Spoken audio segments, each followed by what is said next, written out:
All right, what is up, everyone? It is your homies, the Brand and Vito here. Yo. The simulcast, Vito TV, Pro Wrestling Planet podcast. Today we're going to go over the big AEW pay-per-view from last night. Yeah. Double or Nothing, 2022. Yeah, Vito, it's Monday morning, and you know what that means. right? Yeah, here we are. We're cutting this on the Monday morning afterwards, giving us some time to kind of just not immediately react, but digest a little process. bit. Right. A lot went down. Yeah, I mean, process these like 20 matches that we just watched. Yeah. Nonetheless, and that's all stuff that we'll get to. But yeah, that's what we're going to be talking about today. So thank you for joining us. Vito, what is up, my man? How you feeling? I'm a little under the weather. Oh, I am exhausted. I got some sleep last night, but that show left me very exhausted. I did not think it was going to end. We're getting closer and closer to that 10 o'clock spot, and I'm just like, man, we're on the West Coast, so we're looking at what did it end, 9:40? I mean, if you started watching the pre-show proper at 4, which I did, of course. Yeah, as well as I did. And, it's like you're looking at a little over 5.5 hours. Gosh, yeah, almost a 6-hour ordeal. And then I don't know if you caught, I actually watched quite a bit of the media scrum afterwards. And that was like another 4 hours. And I'm sitting there thinking, like, especially for people at the media scrum, like, like Meltzer and all that, like they just sat through a 6-hour show and now they're sitting there for like 3 hours during this media scrum. It's like, dude, they gotta be like sleeping at this point. I guess, they're jacked up because they're there, but I only watched just like a couple minutes of the Punk part because I was exhausted. I had just watched the episode of Fear the Walking Dead, which was great. Nice. So I was pretty tired and needed to go to bed. And the wife was really tired and needed to go to bed because she had to work at 6 o'clock this morning. And I had no work, so got to go to bed. Well, we lucked out. I caught bits and pieces of the scrum, and that's kind of funny talking about the length of the show, and that like. One of my favorite parts is someone asked Tony Khan about the length, and he's like, well, I mean, what do you, he was like, he was so offended. He was asked about the length of the show. He was like, well, do you want less for your $50? I tried to give you as much as I could possibly give you for your $50. And he was offended. He was kind of offended. He was like, but he was also like, hey, well, if that's what people want, if people want shorter shows, we'll do that. I was just trying to give you guys value for your money and give you as much as possible. On Twitter, on Tony Khan's Twitter page. Yeah. So I thought that was interesting. I mean, we talk about the length of it. It's kind of one of those things where I see that reasoning. I also see it's kind of like cookies. Do you want me to bake you 20 cookies that are all right? Or do I want 10 cookies that are like the best freaking cookies I've ever ate in my life? It's kind of how I look at it as. I mean, what's your opinion on this, Vito? I'm dying to hear what you think of the length of the show and if it needs to change or not. Well, now if we're looking at events pay-per-view, if events pay-per-view is 4 hours long, I'm probably going to sleep through half of it. Okay, because it drags and it drags and it drags. But usually a Tony pay-per-view, this is what my friend calls them. He calls them by the first names. Tony and Vince. If I'm watching the Tony pay-per-view, usually I'm wide awake through these things. Now there were a couple times, we'll get to this later. Anyway, usually bang for my buck, I agree with Tony Khan. But maybe I also like cookies. Right. We all love freaking cookies, man. Yeah. Yeah, and maybe it was just because I was kind of struggling from being a little bit under the weather. Maybe that was it, because there were points I was kind of nodding out. I did not actually crash, though. I am happy to report I was very close at one point, like right before the main event, but I snapped back out of it. Oh yeah, I was nodding that way before that. Yeah. I guess we'll kind of start with this pre-show. Hookhausen. Absolutely, man. Hookhausen. Hashtag it, baby. Against Mark Sterling and Tony Nese. Danhausen's curse is vicious, dude. I think it looked like it might have broke Sterling's nose. You know, the curse is a very interesting move because it's kind of like one of those things where you do it, but it almost depends on who he's working with, how they decide that they're going to sell it. And so it's always like an Orange adventure. Cassidy's kicks. Right. Yes. Exactly. So now, I mean, I guess since he has that spot now on the car, you know, of course, Cassidy being injured or whatever. Yeah. But I thought this match, I mean, what can you say? You know, it was what it was supposed to be. Danhausen did a few fancy things. Then he got heat on him. Then Hook came in and started lighting it up, being Hook. So yeah. The finish was great. I love the finish. Hook did his thing. Danhausen's like, oh, get me in. And then, you know, lackadaisical, you know, did nothing but to win. And then the fans dug it. The match was like you said, it was made to be what it was. A little fun beginning kickoff. Right. But love that Danhausen. Gotta love that Danhausen. And it'll be interesting to see where they go with all this from here. I guess it's about time we let the cat out of the bag here. Talk about the elephant in the room. The big MJF debacle over the weekend. Were you following the story? I was. As it was happening? All day. As well as I was. As soon as I heard the news that he had left the Fan Fest, or that, you know, he didn't show up. Right. Well, earlier in the day, they were saying he never even got to Vegas. They left him a plane ticket. He didn't even get on the plane. He did get on the plane, but he never made the Fan Fest. Someone saw him in a casino. All this different stuff I saw. But what I thought was cool was his entrance. They had to do his match the beginning. Oh, for sure. Right. But then what's funny is they delayed his entrance, which I thought was a great point. Did you catch that? I did not. His music hit, and then like camera moved around a little bit, you know? Oh, so they did like a waiting thing. Yeah. Oh, okay. Like, where is he? Is he coming out, or is Tony Khan going to come out and be like, oh, sorry, everybody?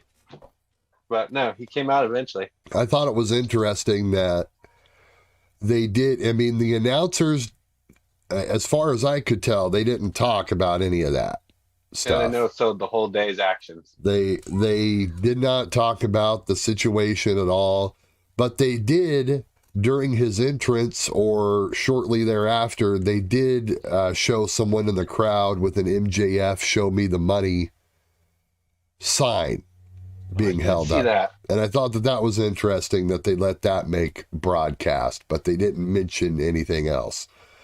I also noticed that on his entrance and the first couple minutes in the match, he had that look on his face that more so than usual, that he just didn't give a shit. Just didn't care. He had that more than usual MJF, I don't give a crap face. So take that for what it is. Well, a lot of it could have been this match too, because I mean, it's kind of one of those things where when you build up a storyline and there's really only one way for it to pay off is just you getting like squashed, you know? But that's an interesting conversation to have too. Was it always going to be a squash? Did they change it? You know, I would assume so, that this was basically the match they were going to have all along. But it's very interesting, man. And then, you know, to have him squashed like he was, take like 10 power bombs, get stretchered out, and then... Yeah, we talked about this on Wednesday. I really did not think he was going to get dominated like that. And we didn't see Spears even. Right. No spears either. Yes, that was very weird. I was half expecting at least some sort of a run-in, somebody to like try to help him. MJF got hardly any offense at all. It was Yeah. crazy to me Yeah. how they formed this match. Did they book it like that because of what happened? Well, that Like a punishment. Right. We don't really know. But what my favorite part of that was the whole thing was when he was on his knees and he dug in the tights to get the ring. Yeah. Both the greatest referee in the world, Bryce Rensburg, and Wardlow were like standing over him, like, "What are you doing, man?" You're Like right. we can both clearly see what you were doing. like the match paused for a second, and they're all just like, "Dude, come on." You're not even trying to be crafty here. Yeah, we're like, "Give me the ring." You're not even trying anymore. Yeah, that was a good moment. Like I don't know if I've seen that before. It was kind of cool. I like that spot. Now, Tony in the scrum, I didn't catch this part, but apparently from reading on Twitter, when he was asked about it, he said he wasn't going to comment on it. So Ooh.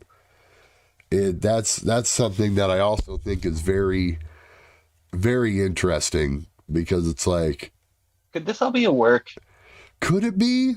This whole MJF, I want more money, I'm going to WWE in 2024 thing. I don't see where it would go if it is a work, but I mean, I know he's an asshole and his gimmick's an asshole and he lives a real life asshole gimmick. Is that too many assholes for this show? No, But plenty of assholes. I don't know, man. It just seems like too much, right? It's To not be a work. I'm just used to Vince's wrestling. Right. I mean, it's a lot. It's a lot, man. It seems like anti-Summer of Punk, kind of like the reversal of that, right? Similar but different. Like, which they brought that up in the scrum. I saw that part of the scrum because that is the only part I watched. I watched the first half of CM Punk's part of the scrum. Right. You know, it's one of those things. I'm very interested to see what happens. You know, a lot of people are talking about how he might be written off TV for a little bit. Yeah, I was going to say that. 10 power bombs. You mentioned that. 10 power bombs. Yeah. Wardlow put his back to the hard cam for the second one and the sixth one, which I think is weird. I don't like back to the hard cam anything. I don't like it. But immediately neck brace, stretcher out. Yeah. I mean, immediately. I've never seen that go as. I mean, usually they roll you out, they put you on the stretcher, they put the neck brace on you, but they were like clamoring to get the neck brace on him and then get him on the stretcher. It was awkward for me. And then I'm like, he's gone, right? I mean, off TV at least. I think it'll be a while before we see him. This really could have been Tony's way of just kind of silencing him for a bit. It's very strange, though, with the way that this was all built up. It just seems like it should have been more than an opening match squash. Either way, it is what it is. Vito, we go from that. Bucks and Hardys, I suppose. Yeah. Was our next match. Take us through this one, Vito. If you just kind of read back to me what you got there, and then I'll interject. We got Caprice Coleman on commentary, a good ROH commentator. We got the Elvis Bucks. Little Elvis intro for the Bucks. God, I always have intro. See, that's the thing about me. AEW's got interesting intros. You know, entrances, introductions, all those. I like the beginnings. So when Jeff comes in and he comes around and he passes the Bucks and Brandon on the far side, and he like slows down, goes by him, and he comes around the far right side of the ring. He puts his face in the camera. He looks like a wrinkled, who's it, Tommy Lee Jones Joker? Oh my God, yeah. Right? Did you see that? Yeah. I was like, oh my gosh, like all the past weeks of us talking about Jeff Hardy. Oh. And I love Jeff Hardy, and we have both said how much we love Jeff Hardy, but we've also said how he's seriously slipping back. And when I saw that wrinkled Joker face, I was like, dude, this is too much for me. I don't know if that is what took me out of the match or just the match took me out of the match, but it was one of the first times I nodded. I just want to say that. In the middle of this match was the first time I nodded. And I turned to my wife and I said, I've never nodded, quote unquote, during a Young Bucks match. During a Bucks match? Kinda, it's usually hard to do, huh? Bro, I don't know. Yeah. The one thing I do notice is when the Young Bucks go against a set of brothers, older brothers always start. Older brothers start the match. Lucha Brothers. Penta and Matt started first then too. A lot of people were talking on socials about Jeff just not really seeming like he was with it during this match. Which no, are they going to say drugs?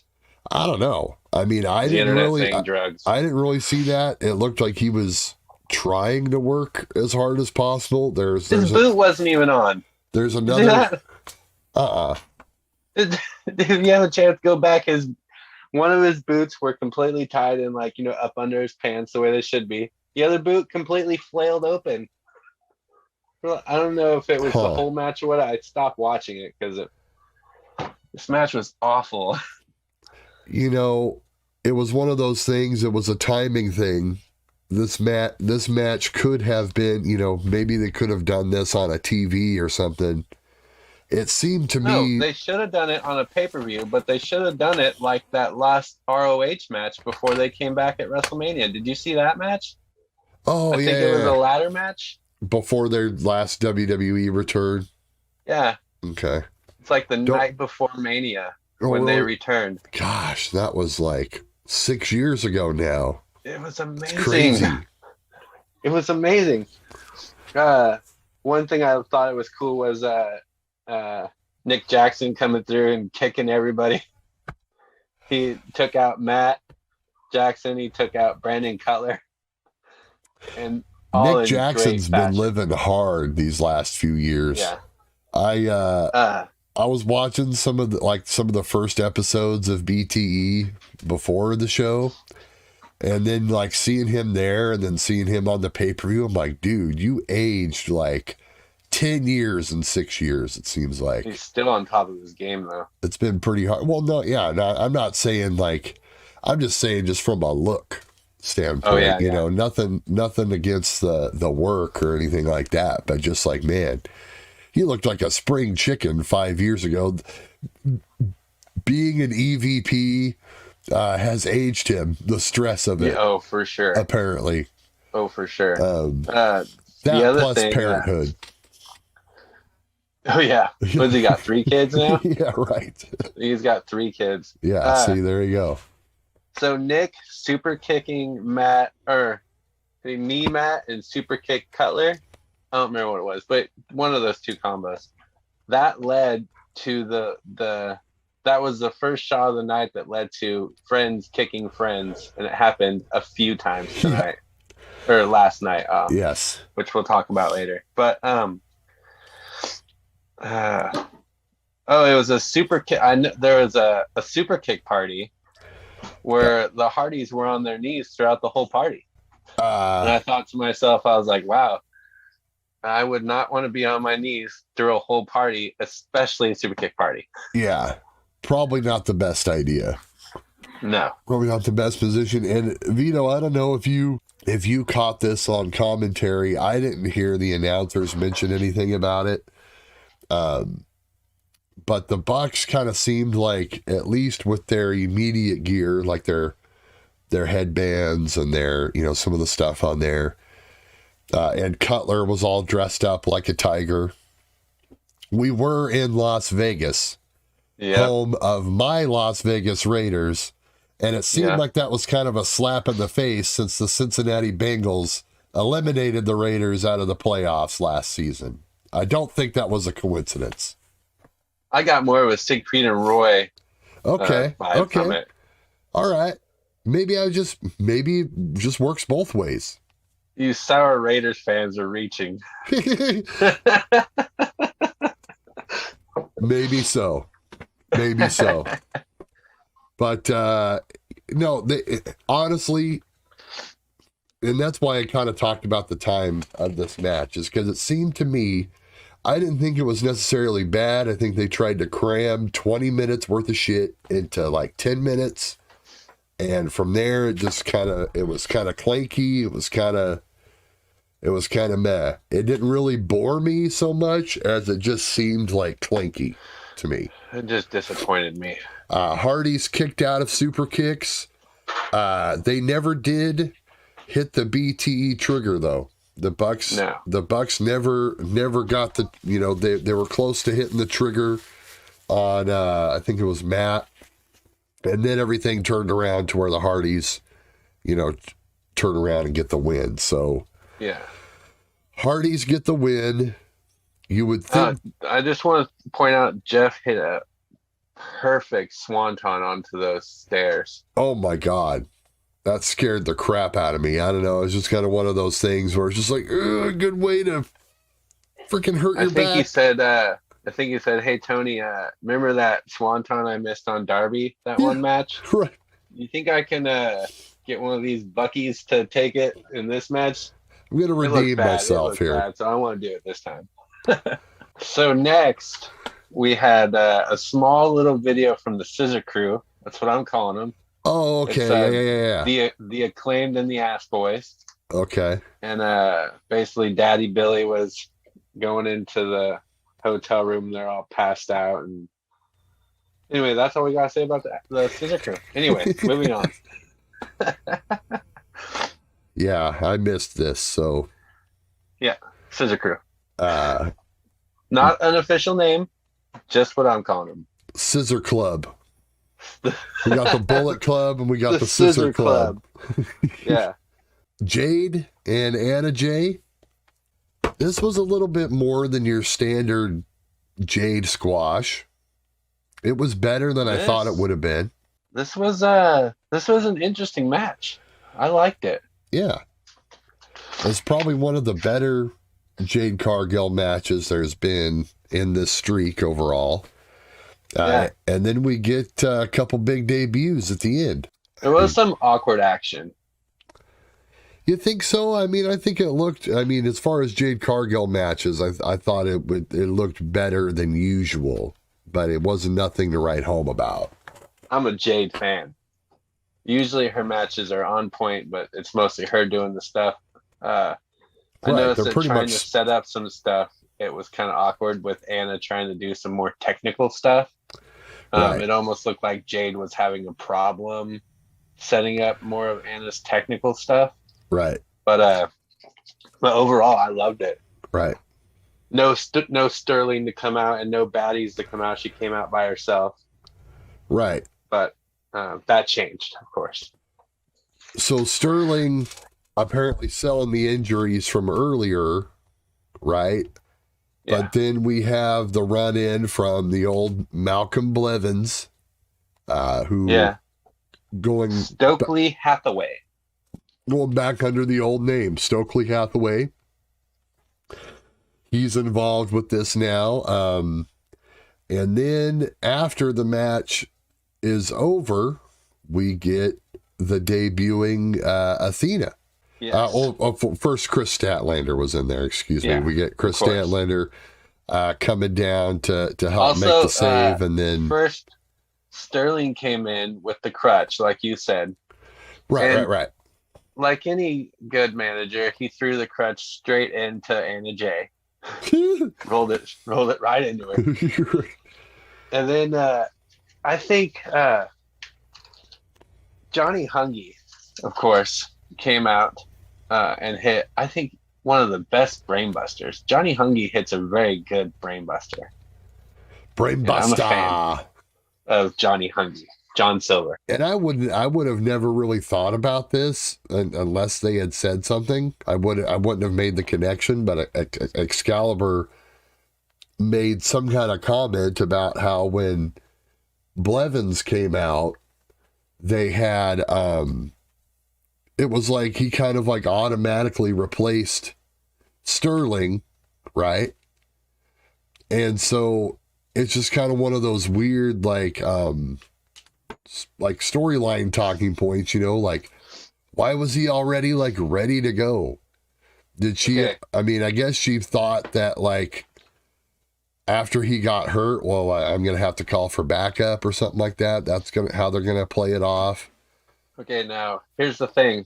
I don't know why he said that because I was reading a quote from Jade on, I don't know if it was from Twitter or from an interview. I was reading it this morning. It was about Sunny Kiss joining the baddies. And she basically said, we're pretty full right now. I got a lot going on. I got Smart Mark, and I got that what's his name, Stokely Hathaway, and I got the 2 baddies already. So Jade pretty much said in that interview that she already has both guys and the 2 girls. Okay. So she's pretty much got a lot going on. So according to that interview, they're both staying. Well, a manager is a manager and a lawyer is a lawyer, I guess, right? That's right. This way, I don't know, Sterling he can still be around, but so that's the deal with Jade. We look, that will be looks like this is continuing at least for a little bit. Now, I've always thought about who can potentially in the streak of Jade. Is Athena the one? I mean, I'd prefer if it was a homegrown talent. Yeah. Statlander. Could be Statlander, yeah. But maybe not, maybe, I don't know. But I when I look at the AEW women's roster, I don't know if there's really, I mean, I guess Chris Statlander, but it doesn't really get me like overly excited, about, I don't know. I almost think it has to be somebody kind of like, not just like a normal girl. We need to wait until someone like a monster like Jade shows up, kind of a thing. You know what I mean? I thought you were going another way with that. No. No, I wasn't going into a Nyla Rose rant or something like that. No.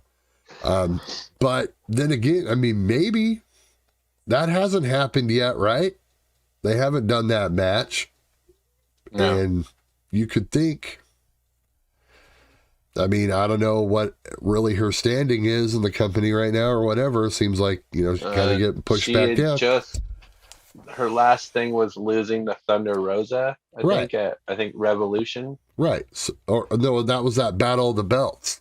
Oh, Battle of the Belts, you're right. Yeah, that was Battle of the Belts. So now it's like, okay, well, I couldn't beat Rosa, but maybe I can beat Jade.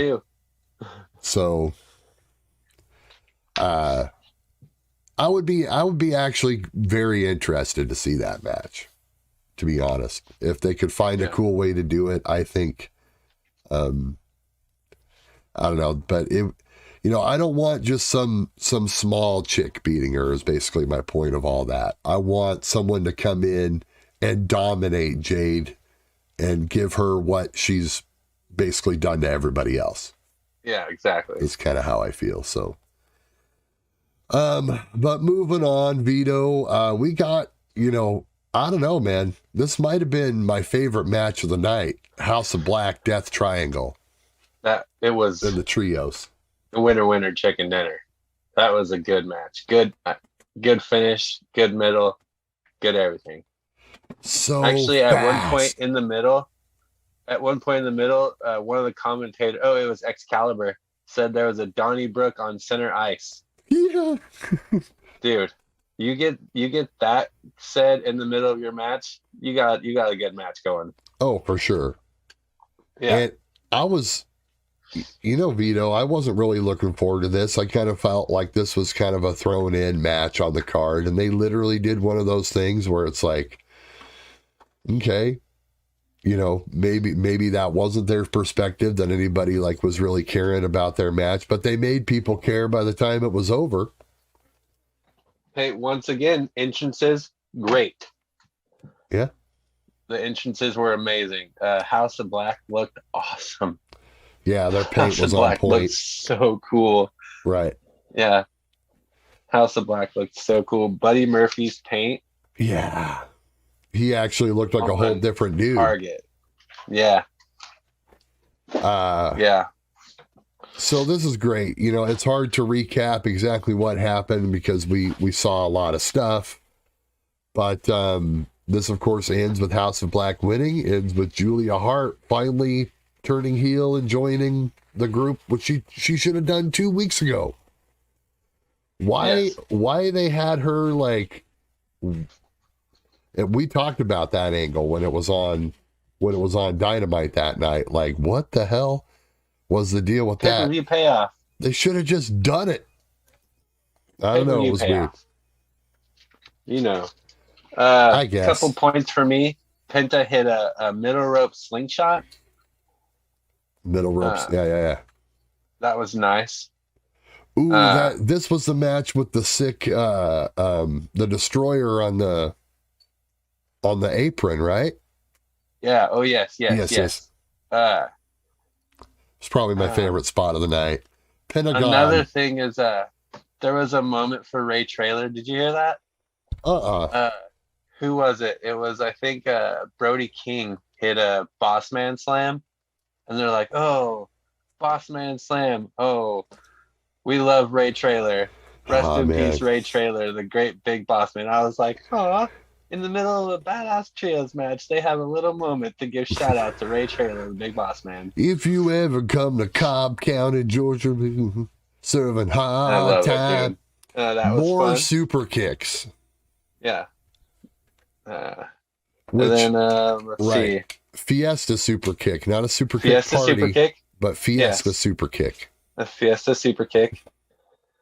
And then, like you said, one of the top 3 destroyers I've ever seen. That was pretty brutal. Amazing. Number 1 best destroyer is still the one where PD ran against Hardcam and jumped and did that destroyer. No one does a destroyer better than PD Williams. So let's just put that there. Well, he's the OG of the move, so I would hope so. Yeah, for sure. Was this the match? Yeah. You know, I saw there were a couple different Poison Ranas during this show, and I think this was, I don't know if this was the match where it looked like somebody's neck almost snapped. Yeah, I wrote down on here, Poison Rana is one of my favorite moves. It looks awesome, but it looks so scary, dude. And Pac hits the best one, too. Yeah. Pac's Poison Rana is the best. Okay, yeah. There's a lot of neck spots in this one that I'm like, oh, right. Is he okay? Check his neck. And a perfect ending with Julia Hart, lights going out, Julia Hart coming out with her sweet paint job, too. She's got a cool little eye paint job. Julia Hart's now officially a member. What happens to the Hollywood Blondes now, or the Varsity Blondes? Varsity Blondes, brand. They just kind of keep on going without her. Yeah. Dark guys.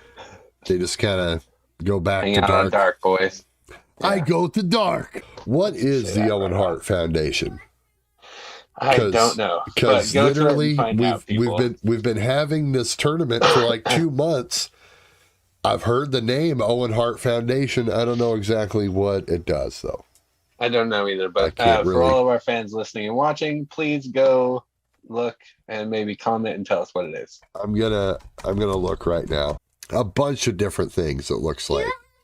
There we go. Food drives. Different projects. So just helping out. It looks like it's mainly a food deal from what I can see here. A bunch of food drives trying to send food all over the world. Good, that's good. Apparently everyone's got to eat. Randy, are you hoarding yourself out for cheeseburgers again? Man's got to eat. Everyone's got to eat. Now, I got to be honest with you. I did not take very many notes during this match because, well, it was great. So I just watched it a lot. It was nice to enjoy. You know, it had a nice, the story of the match was basically just Joe trying to avoid arm damage, the shoulder damage that he came into the match with. Joe actually dominated most of the match. Probably, I would say it was a good, like, 70-30 on Joe. It was more or less where it was one of those weird matches where Joe, as the face, dominates most of the offense, and it was Cole that would get in brief spots of, like, hope spots. So they kind of, like, reverse the psychology of the match there. Right? But, so that was kind of the overall vibe of the match. It was still great. We had a Bobby Fish run in. Only a little bit of fish.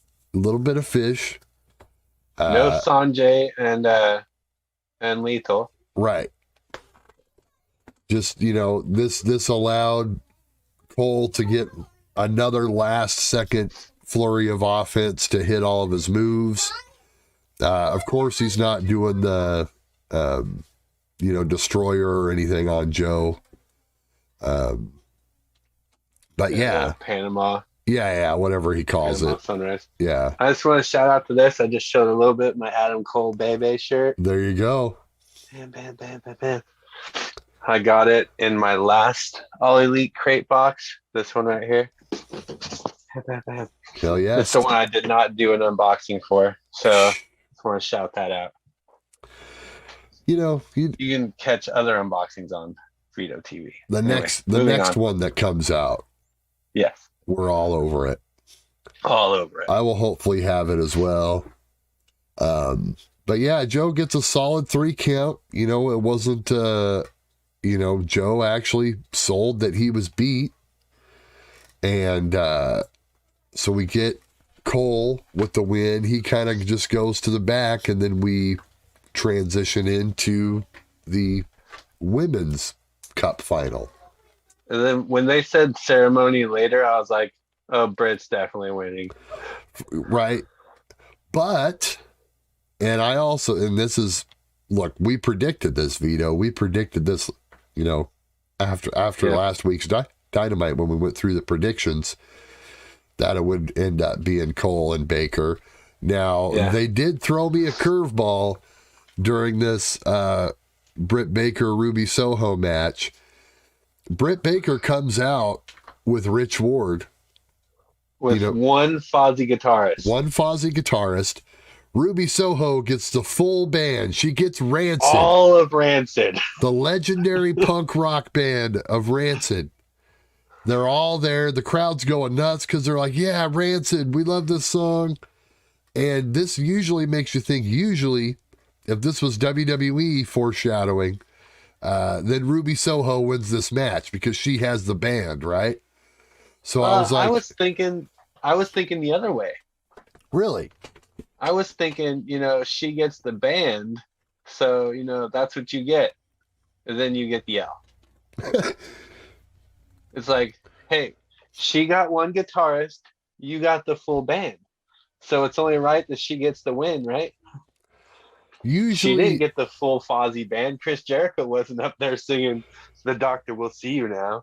Yeah, you know what I mean. Well, usually the person with the full band gets the win, but that's not always the case, though. I guess. Yeah. You think back to like WrestleMania 14 when Shawn had the DX band, still got his ass kicked. So, are we going to talk about the worst sharpshooter ever?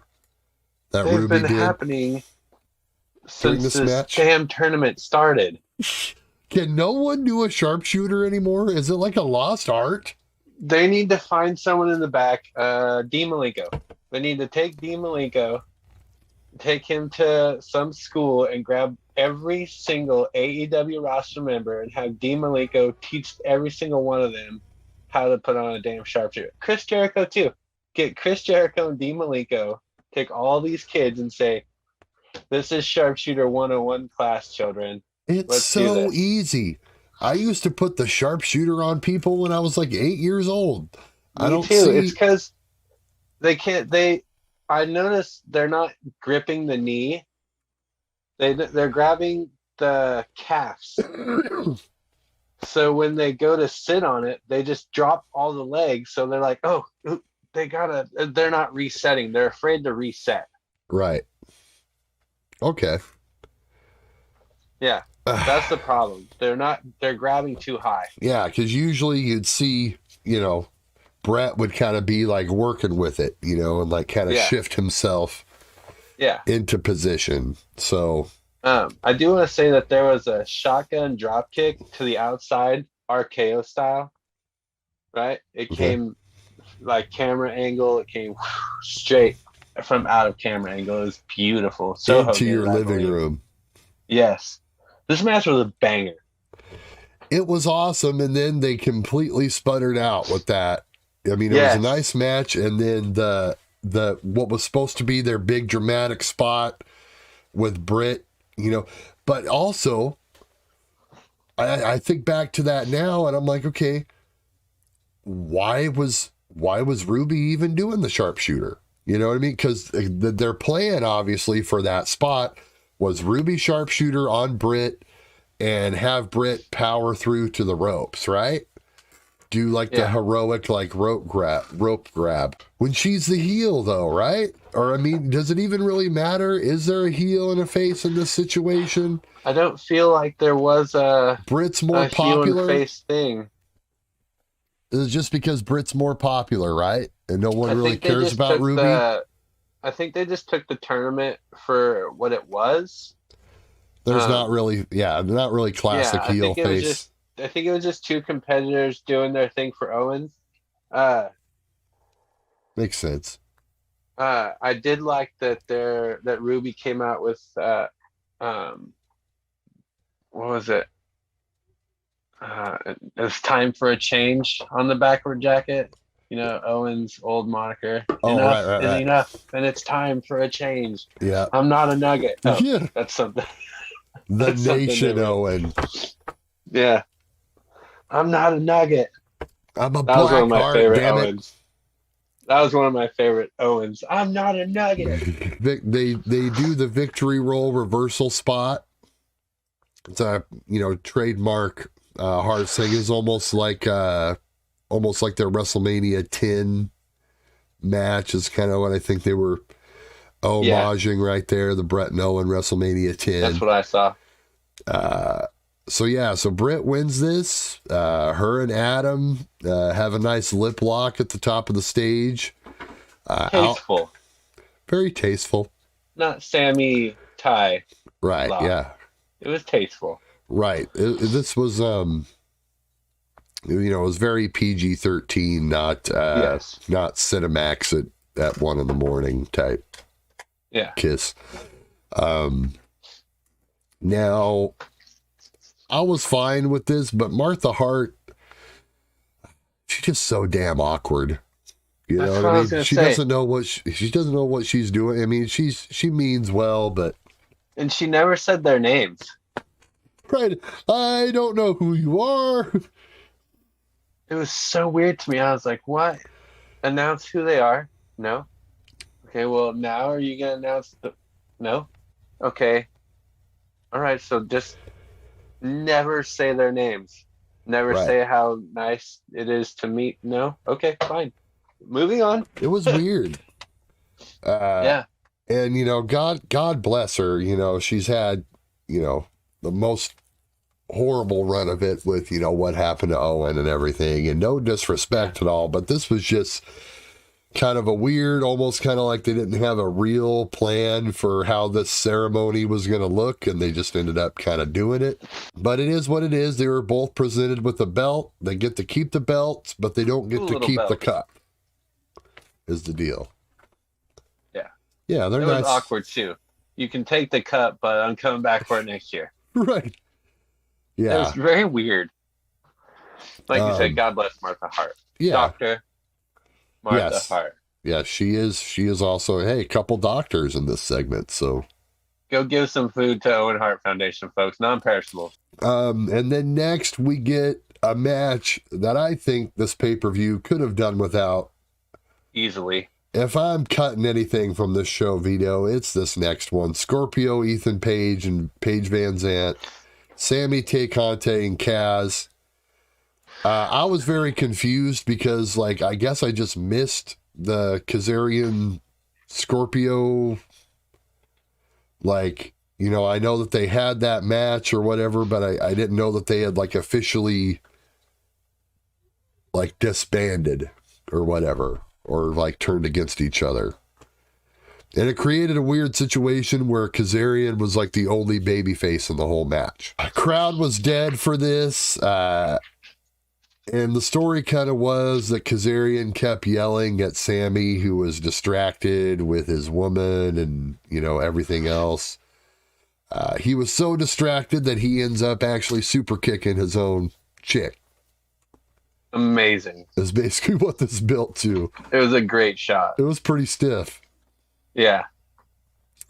They looked like they came out dressed as like a demon couple. I don't know, but and it was also weird. Paige Van Zandt looked good though. You know, for her debut. It was underwhelming, like when she came out, but then when they tagged in the girls, the crowd finally woke up. Yeah. When Paige Van Zandt got the tag in, and then it was like her and Ty, the crowd was finally like, yeah, it's okay. You know, they were finally like into something in the match, and so that was very well done. And yeah, Paige Van Zandt, you know, she's definitely rough, but they found a way to make her not look ridiculous. So yeah, for her debut, I thought she looked all right. Absolutely, you know, not bad, but you know, we still could have used this not on the show, but whatever. I do see a good story formed between Frankie and Sammy. So I think we could see a program for Frankie and Sammy. That's the one thing I think we got out of this match. Okay. Yeah, maybe we transition to something like that more, of course. Which I'm good for. I like Frankie Kazarian against Sammy Kazarian. I'll take Sammy Kazarian. Frankie Kazarian versus Sammy Guevara. I'll take it. I've always hoped for good things for Kazarian. I remember being a big fan of his, you know, when I first saw him in TNA years ago. Yeah, and always thought that he had a nice like ceiling on him. Didn't really necessarily work out that way, but I'm happy that he has this role with AEW where he is right now, for sure. Yeah. So yeah, Scorpion Company win. Then we go on to another match, which was great. Don't really know if, you know, I mean, I could have done with or without it on this show specifically, though. Darby Allin versus Kyle O'Reilly. Take us through this one, Vito. A few scary dives, man. As always. It can't be a Darby match without some scary shit. Usually Darby's right on when it comes to the dives, but this time, man, he scared me a couple times. Oh, that weird, where he like, I don't know if his foot clipped the second rope. Yeah, that was scary. It was scary, man. And the last minute and a half of that match was brutal. They just beat the tar out of each other. Right. And Kyle O'Reilly he's not Kyle O'Reilly from NXT. He's not. He's a brutal Kyle O'Reilly. He's more closer to John Moxley. Ooh, okay. He's got that hard pounding intensity, and he hit a knee. He hit a knee that looked really solid, and that was from the top rope or middle rope, I think, and that was what led to the thrace count. Strong style. Yeah. And not just strong style, but like strong main event style. And I think I think that really, I mean, we might not really see it, but I think you could sneak Kyle into like, you know, and I was just talking last week about how I didn't really see him, you know, when he main evented Dynamite, not really seeing him as a credible main eventer, but I think possibly, I mean, especially after seeing his work in this match, and yeah, I mean, I think he could be a credible challenger, or at least have a nice, you know, some nice matches with some guys up there. I mean, especially since what we saw later, but I won't I won't go into much of that right now. Also, I wanted to talk. Did he get some kind of weird like suction cup accident on his back? What did you get that? No, Like that's I was telling Laura about that last night. Cupping right? has become really popular amongst wrestlers. Kenny Omega was the one who first started doing it, if I'm right. Cesaro might have done it a little bit early too. But from what I understand, it's really good for your muscles and your tendons and stuff. But Okay. it's so ugly. Yeah, no, it looked like he got attacked by some freaking aliens or something. It was just like, but Yeah, I think he did way too many.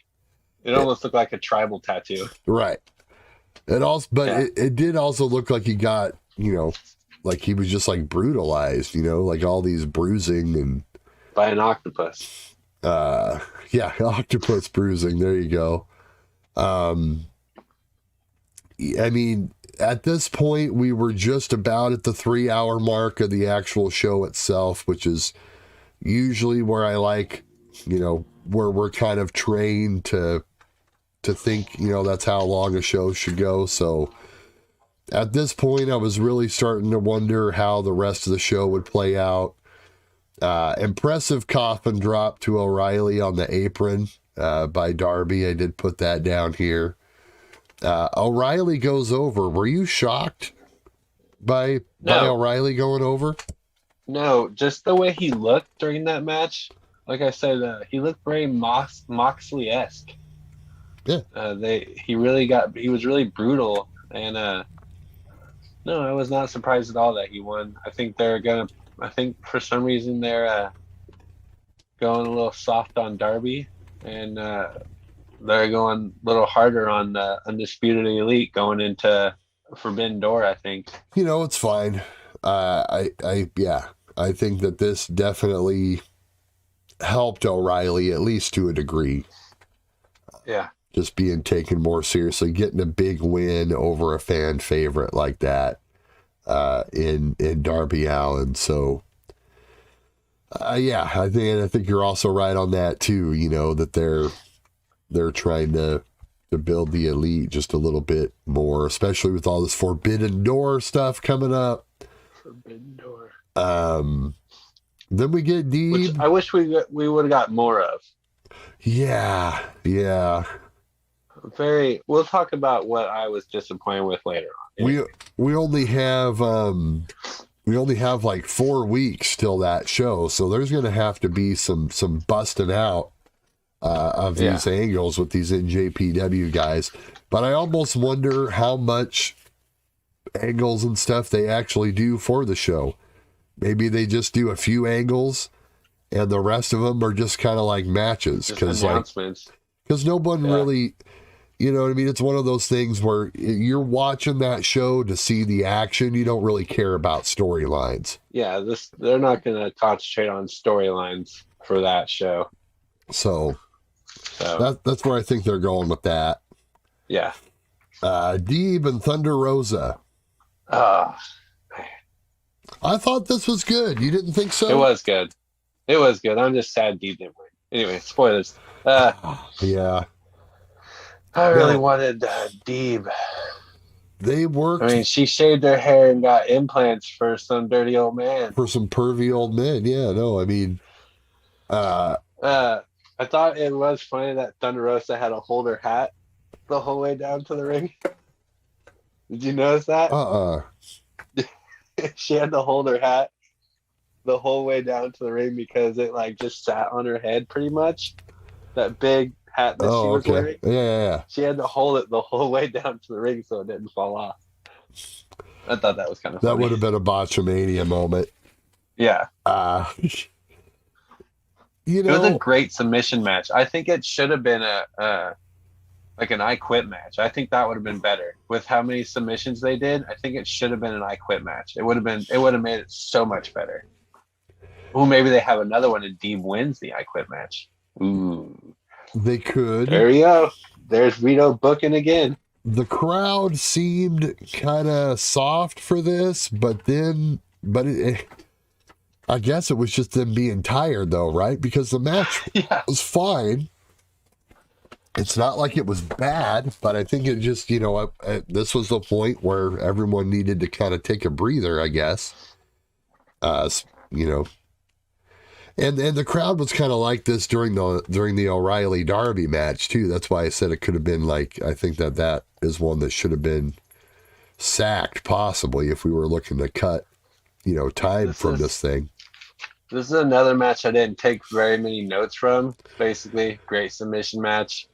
And one more note I took was the stretch muffler is the worst submission there is. Can you name me a submission that you think is worse than a stretch muffler? Rather than just putting a leg up over the head, leaving arm, and leg dangling. Putting the knee over the neck and just going... Well, stretch muffler is the worst. They need to bring back the torture rack. Yeah, torture rack is necessary. Why doesn't anyone do that move anymore? I think someone does a torture rack for like a second, but then turns it into a slam of some sort. Right. But someone needs the full on torture rack. Miss that move. 100%. Miss Lex Luger. And Vito, I want to tell you this. I want to tell the listeners this. Next time you watch a Serena Deeb match, I think she's great. Don't get me wrong, but what I noticed during this match is that she works like a trainer. You know what I mean? She's done that gig for so long, and it's great, and the work is great. But I literally like one time she acknowledged the crowd maybe once during that whole match. And so that stuff was kind of missing. Maybe she was just kind of trying to hurry up through her stuff. We get like one, when she was like beating ass, we get like one play to the crowd type thing. You know? She did. You're right. I did not notice that, but it's almost like that was the one time I can remember her doing that. Right. So just a little thing I noticed, is just like, she's used to having these she's used to training girls, not necessarily being in front of a huge crowd necessarily. Yeah. And I noticed that, but most folks probably wouldn't, besides like me and you. But yeah, Thunder Rosa keeps the belt, and it'll be interesting to see if they keep this going or who she moves on to next. Would you like to see this keep going, or do you think you have someone else in mind? No, I think we should definitely move on. I don't like... the one thing I like about AEW is they don't harp on two competitors going for months at a time. Vince, if you go look at Wikipedia and go through Vince's pay-per-views, it's the same people pay-per-view after pay-per-view after pay-per-view. And I hate that. Tony doesn't do that. Right. So I'm looking for new competitors for Thunder Rosa's title. Well, based off this show, it would be kind of hard to say, well, I mean, Britt just got a big win. So we could go back to that. We haven't had She's got a belt. Right, but that's just going to sit on her mantle or something. So yeah, it's either got to be Britt. You can't do belt versus belt yet, I don't think, with Jade. You don't want to do that with this. No.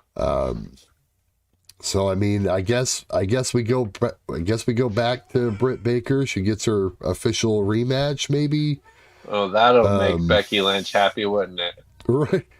I mean, other than that, I don't know. I don't know what other woman, and we talked about Statlander earlier. I guess she's kind of there.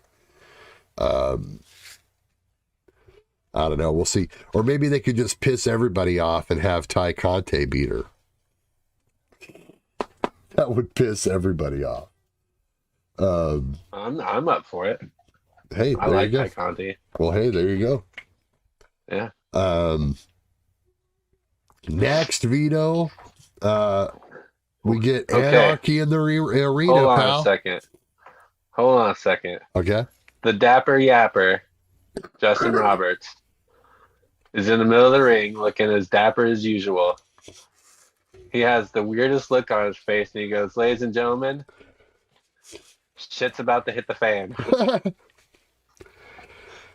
And it did. Oh boy, did it hit the fan. Your boys came out looking like a boy band. Right? I kind of got I didn't really notice it at first, but at the ending, when I saw them kind of all standing there together, it looked very Clockwork Orange to me, was how I kind of... Yeah. I think that might have been part of the theme, in Jericho's head, maybe. But I don't know, just all the white pants and like a couple of the guys in like suspenders or whatever, it like made me think of Clockwork Orange. But I had so many notes from this match. I didn't even bother. It's like watching a car wreck. You know what I mean? I was just enjoying it for what it was. First of all, Ortiz looked awesome. Ortiz? Was that a Puerto Rican flag? Oh, yeah. Down his face. Oh, man, that looked cool. I love that Wild Thing continued to play while they fought. We get the New Jack treatment. It was like a New Jack match. And I did not know. Were you aware that Jericho is the reason that the music died that day? I had no idea. The day the music died, Jericho was the reason. Yeah, right. Did not know that. He killed it. He killed the music. He killed music, yeah. The fans wanted it back. Matt Maynard, is that his name? Matt Maynard? Yeah, Menard, whatever. Menard, you say it. Yeah. Major flare color. Oh, yeah. He wore the crimson. Color. Everybody had blood, but he had the best blood. Yeah. That scooter spot did not work. At all. Yeah. What else I got here? The table with the street sweeper. I always call him LAX, but that's Proud and Powerful. Right. It was really good, but Santana went through that second table. Yeah. They didn't really show his side there. No, because he was on the far side. Table solid. Yeah. Oh, the apron to stairs pile driver. You catch that? Oh, yeah. That was nice. Then they showed a second angle, and it was even better because his head was perfectly tucked. Beautiful. And of course, mustard. You got to have mustard. A little mustard with your blood. Yeah. No, man, that mustard seed, it gets in your wounds and it's hot. It burns you. Let's see here what I have. The elevator. Did we even see the elevator again? Yeah, that elevator spot was weird. I don't know. Did we see elevator again? I don't think we never saw how because they went in it, and then the next time you see Eddie is when he came out with the gas can. The gas, that's right. Okay. Yeah. Okay, that's right. Mox with the ropes. I thought that was he just started tearing shit apart. And and it's all his fault though. If you look at that, if he wouldn't have untied the ropes, then our finish doesn't happen. Right? You're right. It's all Mox's fault. You're right. What an asshole. So when Proud and Powerful did that splash off the ladder, did you catch the sound of that? The table crunch sound? It was like a perfect table crunch sound. And then they replayed it. Same table crunch sound. If you have a chance to go back and listen to it, I don't know why, but the sound got me. I was more concentrated on how the far dude kind of missed, but you couldn't really see that. He kind of, there were double tables, and the guy closest to the camera, both his tables broke, but then the far side, only one of them, and it was kind of a weird, rough landing. And we didn't see them again in the match after that, I don't think. That was like the last... No, I don't remember. I don't think so. Yeah, I think that was pretty much their final spot. The gas never paid off. I wish the gas. See, I was thinking that Kingston was going to come down with the gas and put it on that barbed wire table, and we were going to go see. We're going to see someone go through a flaming barbed wire table, and I thought it was going to be Moxley since he was wearing that jacket. I'm like, there's got to be a reason why he's wearing that jacket. It's to protect him from the fire, but that didn't end up happening. So we had a full circle. Justin Roberts announced the match. Daniel Bryan got the choke on him, right, which got him fired from WWE. I was thinking about that too, man. That's the great. Benoit choke. Yes. So, they did a couple of those chokes in this match. When I think Garcia and Kingston, whoever was back. Yeah, and he was like dragging him in the back. Yeah. You see that? What did he do that with? The tie? Was it a tie? That reminded me of that too. Yeah. So, bunch of crazy stuff. Blood everywhere. Weapons everywhere. Huge spots everywhere. It was anarchy in the arena. It was definitely anarchy in the arena. And hey, our finish ends up with the heels going over. So this is not done. This is not done. Jericho, Jericho and Hager basically tag team DB or Brian. Daniel Bryanson. Brian Danson, whatever his name is now.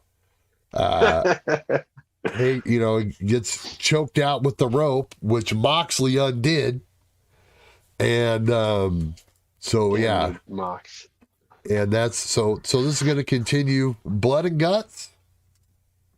That's the only possible direction this could go, right? We just had that. We just said blood and guts. We just had that inside the Anarchy Arena. Maybe there was blood everywhere. Maybe we just need guts. Maybe we do the exploding ring again and try to do it right. Stop it. With these guys, just don't even talk about that. Yeah, that's enough. They play a backstage segment there where Andrade introduces Roosh as his new business partner. So there you go, Roosh. I did some research on this guy. Oh, you never seen Roosh? He's awesome. I found out that he is one of the creators of that group that you can pronounce that I can't. Los Ingobernables? Yes. Oh, okay. He's a founder of that group. Interesting. I did not know that. Yeah. I knew that I was going to bring that here and that you would find that interesting. I remember Roosh from some Ring of Honor stuff.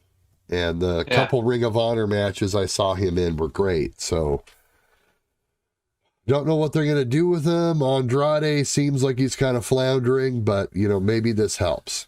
They kind of get, section his group to more of his liking, since he just kind of took over Matt Hardy's stable.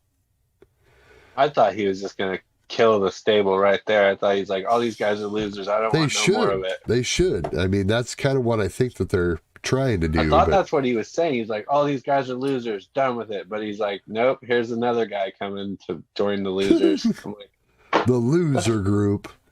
Yeah. Then we get more Scorpio Sky. Backstage, he gets challenged by Dante Martin. Oh, yeah. I didn't write that down here. So I forgot about that. So that's there. Then we get the triple threat tag.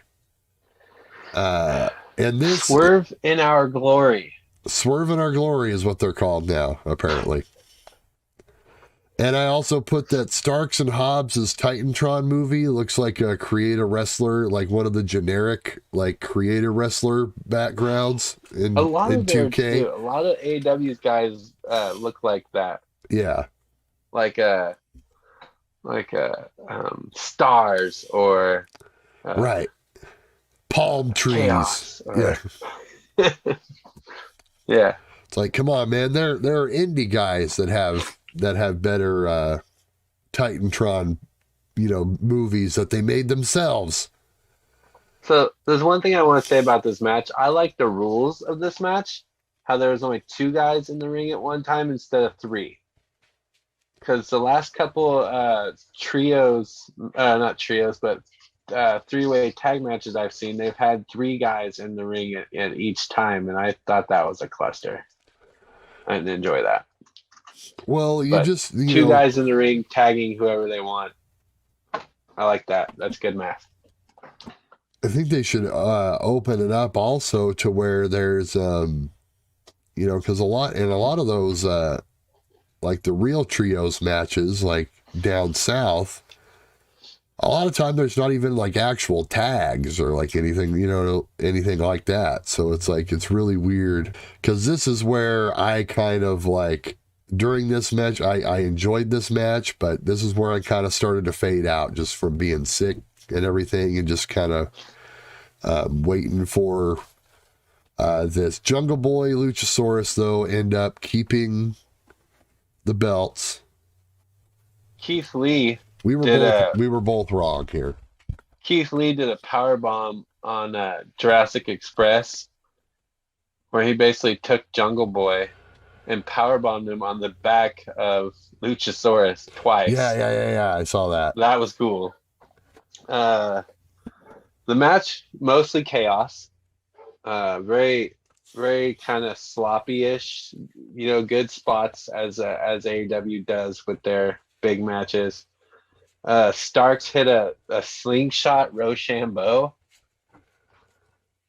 What are you gonna do with that? It was great. It was great.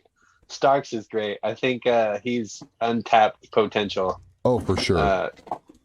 Him being in a tag team, him being in Team Taz, I don't think that should last forever. I think Starks has potential to be, I don't know, maybe TNT champion by himself without all that extra stuff. Starks. I think he's being held back with Team Taz. I don't know if you saw this, but someone tweeted this out, one of those like reports of, and they were talking about Regal and Daniel and Bryan Danielson, and basically how they're trying to take guys under their wing, and they're having like like they show up early and are like helping certain guys that want help and talking to them and all that. Yeah. And apparently Starks is like one of their main guys that's like been working with them before the shows. I take everything I just said back. Stark needs to leave Team Taz and join the BCC. There you go. And that's his future. Right? Anyway, sloppy finish, champs win. Champs, yeah. Jungle Boy and Luchasaurus, it just isn't time, Then just isn't time for them to lose yet. They're so over. Everyone loves to do the but their time is coming to an end. Did you catch Christian Cage putting Jungle Boy on his shoulders and Lucha giving him the side eye? I did not. Yeah. Christian Cage put Jungle Boy on his shoulders, and Luchasaurus was like, "What are you doing, man? That's kind of my job." He gave him like a couple of double glances. Huh. Like maybe jealousy coming from the 60 million year old dinosaur with the green tongue. Dinosaurs don't get jealous, brother. This one does. I thought he was going to tail whip Christian Cage right in the face. Nope. Right? We get the main event. Main event, baby. Gosh, main event time. It feels like it was never going to happen. It happened. But it has happened. We have a new AEW World Champ. Hangman Adam Page era is over, at least for now. Okay, so Vito, take us through this, my man. Let's get through this before we start celebrating CM Punk. First of all, me and you both called the Hangman was going to win. Okay, so let's not dilly dally. We were wrong. We were wrong. So that's enough. Hangman came in looking intense and legit angry. Is what I wrote down here. He looked really good. The crowd was definitely CM Punk heavy. Yeah. They did kind of 50-50 chant, but yeah, it was heavier towards Punk for sure. You're going to love this. I thought Punk looked better than Jeff Hardy, but seemed very similar. Did you see that? My first impression of when Punk came out, I'm like, has he slept at all this week? Because he had bags under his eyes the size of freaking bowling balls. He moves like Jeff Hardy, but faster and better. Right. But he's still got that aching old man body like Jeff Hardy. He just has flown less. And I was like, okay, I enjoyed it. And then I went to go see, the second one with her, and it was cool too. But I told my uncle called me on a Friday because they were going out to see it. They're like, oh, you want to come join us? The guys are getting together to go see Top Gun. Right. I was like, I'm not a real Top Gun guy. He's like, you're a communist. like, okay, I'll take it. I don't even know what that means, man. All right, where are we at? We're in the main event, and I can't remember exactly. Punk. That's right. I was saying Punk looks like Jeff Hardy. Anyway. Yes. They are getting up there in age cut right now. Yeah, something like that. We'll make it seem smooth. All right, so there was a GTS party towards the end. Did you see that? Yes. Of course. I mean, I watched this whole match with intent because, it was our main event. It's like they were both going for a GTS over and over again. Like, why they wanted to hit that move so many times? I know the story building up to it was, I can hit your finisher, but right. At some point, that's just the lead up. I mean, the match doesn't have to be about that, right? Well, Paige was selling his leg or his knee, and that also played into that because when he hit the GTS, it was like he had hurt himself even more. Yeah. Because he had done They made sure to point that out. He used that troublesome knee. Right. And, so then you have the injury, which is like a part of everything, a big part of the story, right? So like, Punk beats him, but he doesn't beat him at 100% because he's obviously, hobbled. He hits another ridiculously ugly Punk shot lariat. Oh my gosh. Yeah. I mean, I'm glad we won't have to see that again, at least for a little while. No. Hopefully he can practice it, by the time that they end up wrestling again. Yeah, and then we get, of course, he's selling the leg. Paige is selling this leg, and then the ref goes down. And when the ref goes down, everybody starts looking towards the entranceway. Because everyone was just like, oh my gosh, who's going to debut? Who's going to show backup? I was thinking, okay, well, maybe we see Kenny. Of course, I was saying, will we see Kenta? Yeah. Okay, yeah, you had the Kenta thing. But that, would have been afterwards. See, before this, I had sent you that text message because we're friends outside of this. Obviously. So I sent you that text message and I said, here's my prediction. Punk loses, lights go out, Kenta hits him with the GTS. Punk wins. Punk cries. Yeah. And the show goes off air.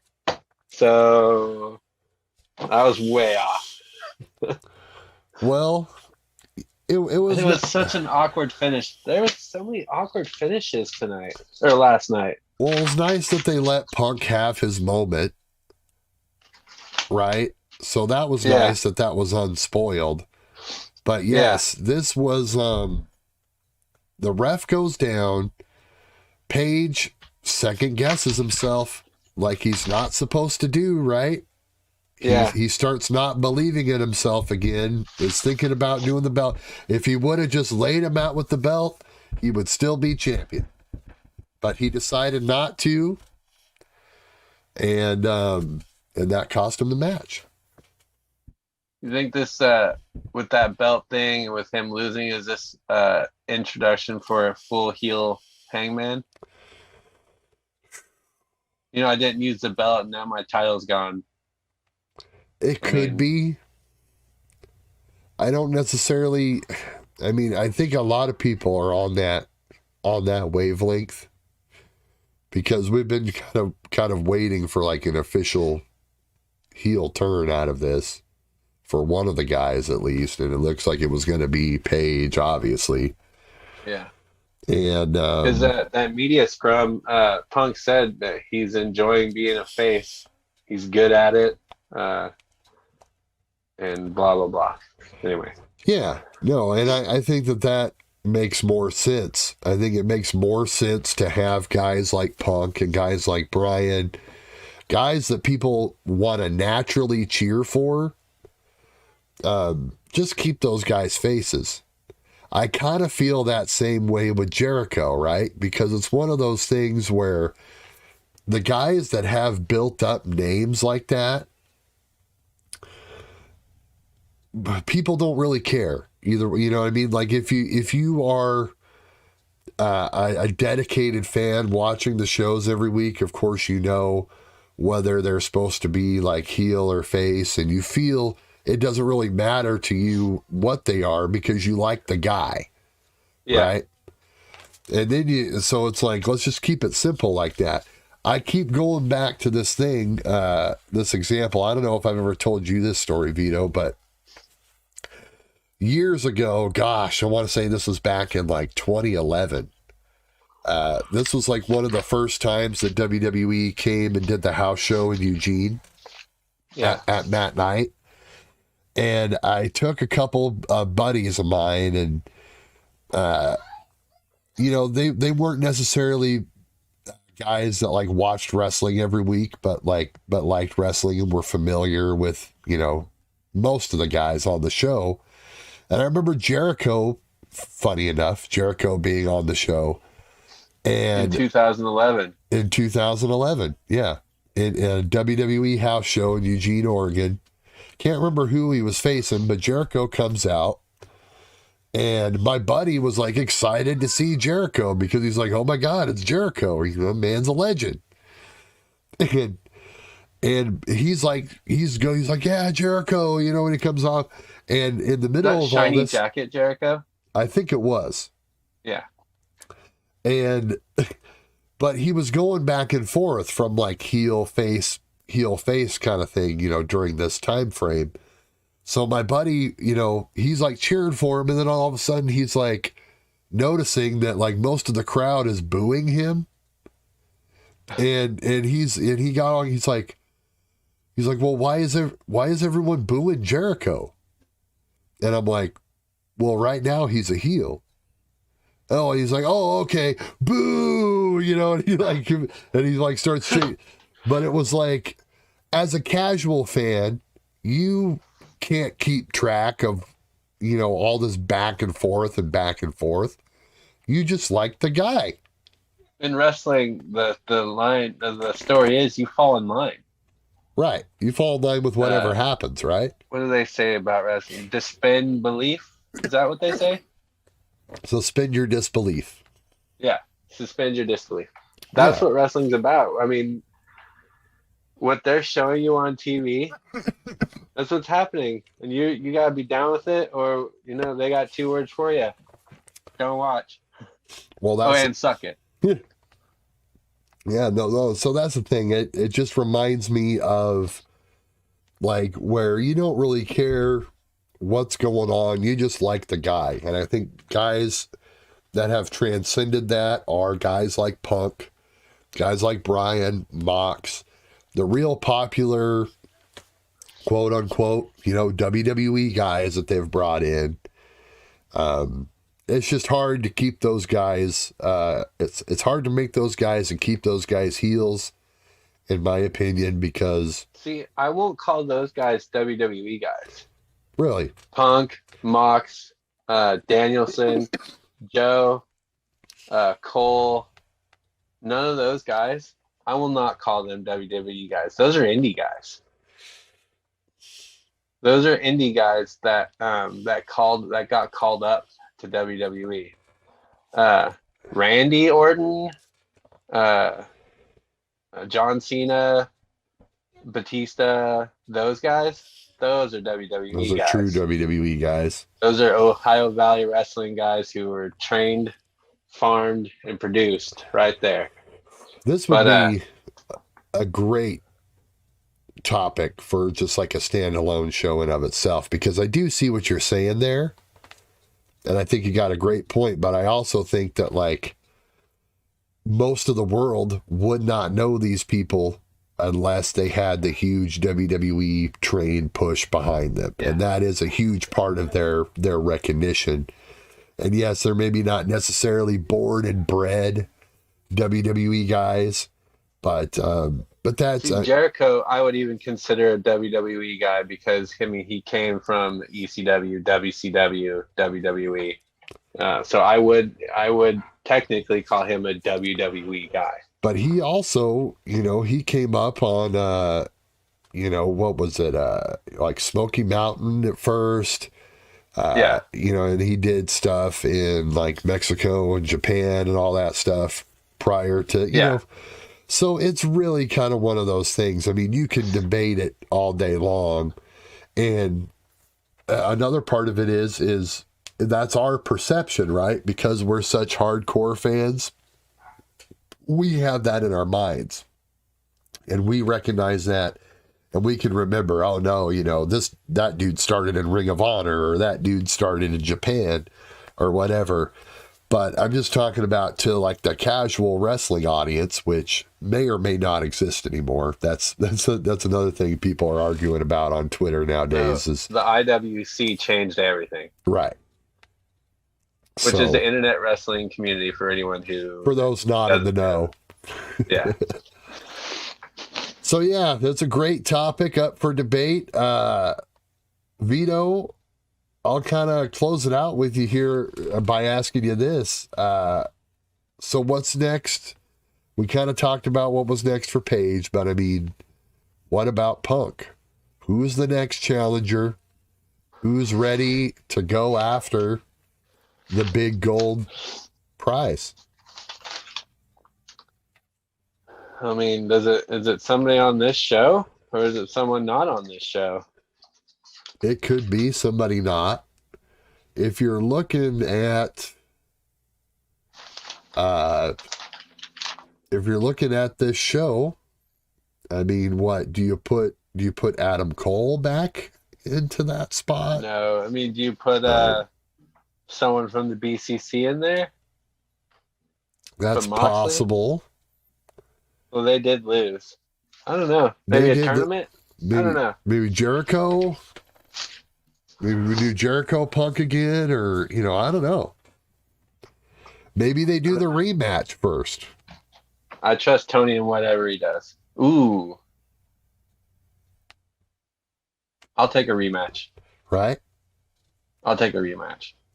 And of course, something else though. What's that? Some other type of match. Oh, though. Right. Stips. Yeah, stips. Gotta have some stips. Change her up. We'll put it in a cage match or something. Maybe not a cage, but something. Future aside, Brand, what are you giving this show? Ooh. Give me a 5, a 1 to 5er. I mean, it's got to be. I think there was enough 4-star matches to put it at 4. I think. Really? I think it's fine as a 4. Maybe 3 and 3/4 is going to be my I was thinking about final. It because there was a couple matches that that disappointed me. So I think that drops it down to a 3.5 for me. when it comes to AEW, I don't think I'm ever going to go too far below 3. Right. I don't think I've gone below 3. So I think I'm going to go 3.5 on this one. 3.5, a little lower. Okay. Yeah. No, that's fine. And this goes back to the debate. And I'll tell you why, mostly. I'd give it a 4. But the Young Bucks Hardy match, man. Oh, gosh. I just can't put it up there. If the Young Bucks don't perform on a pay-per-view, I can't do it. Can't put it to a 4. 3.5 only because the Young Bucks. And the damn thing is, it's not their fault. They did the best. They did the best damn thing they could. And like you were saying, you know, this match, I mean, 5-6 years ago, it's absolutely tearing the house down. Sadly, it's a little bit past where we really wanted it, but. And my predictions were way off. What can you do? Yeah, we didn't really do too great on the predictions. We did okay. It was pretty 50-50. Screwed the pooch on predictions there, buddy. Unpredictable. Yep. Right? So that's kind of the whole point. point. Like about Tony. And this goes back to full circle of how, and, you know, he mentioned that a lot in the script, full circle all the time with the booking. But, you know, the argument, do we want more or do we want less and the best of the best? Well, like you said, I could have done without the top team match too. Right. Although we did get a great super kick where a boyfriend almost kicked his girlfriend's head off. Right. Which is great. I love some accident couples abuse. That's great. And Darby O'Reilly, we could have done without. Right. You're right. But other than that, I think this show. I think we could have done pretty good. I mean, that would take us back up to 9 o'clock. So. Interestingly enough, also, I will mention this, that during the scrum, even though Tony Khan said this and that or whatever about the length of the show, he did go out of his way to mention that that was not going to be the plan for Forbidden Door. I think we see a more standard, like 3-hour show for that, is basically what he said. Yeah, there's not going to be any filler for that. Right. Yeah, I don't see that show having a lot of filler. They're all just going to be good bangers for that. Which, if they book all the matches we predicted, it'll be another 6-hour show, but we'll see what they limit it down to. We booked a lot of filler. We did. Well, we just pretty much wanted to get everyone on the card, but we were nice bookers. We booked one of these. That more or less might not be. Yes. Yeah. Absolutely. More bang for your buck. Well, Vito, I think that about does it, man. Yeah. We think we covered this show. Review with Vito and the Brand. It's exciting. We got to finally cover one of these pay-per-views, which is a whole different monster than doing the Dynamites, but we'll be back on Wednesday to see how they continue this thing out. And I want to tease right now to Pro Wrestling Planet, right, and Vito TV people that someday in the future we will be doing a reaction video for one of these pay-per-views, for an AEW pay-per-view. Yes. So I'm not going to promise Forbidden Door, but it could happen. We're going to go for it. We're shooting for Forbidden Door, but it might take us to the next one. So yes.